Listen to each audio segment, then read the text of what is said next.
En quelques jours, Ghazni est devenue presque une ville fantôme. La plupart de ses habitants sont évacués pour ne pas être pris entre deux feux, l'offensive des talibans et la riposte de l'armée afghane. La ville est très vite coupée du monde, commence à manquer de tout et près d'une centaine de civils ont déjà perdu la vie. Il n'y avait ni d'électricité, ni d'eau, ni nourriture. Nous étions affamés. Le bilan est lourd des deux côtés. Une centaine de membres des rangs de l'armée régulière ont été tués, près de 200 du côté des talibans. Parmi eux, un nombre important de combattants étrangers. Un décompte provisoire avait été donné par le ministre afghan de la Défense. D'après nos renseignements, le nombre exact de victimes des assaillants est établi comme suit. 12 de leurs commandants et quelques combattants étrangers, pakistanais, arabes et tchétchènes étaient parmi eux et 147 d'entre eux ont été blessés.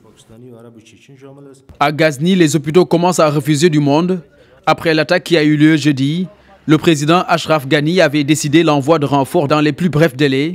Les balles continuent de siffler dans cette partie du sud-est de Kaboul et le gouvernement afghan affirme garder le contrôle des principaux bâtiments publics de la ville, situés à 2 heures de route de la capitale.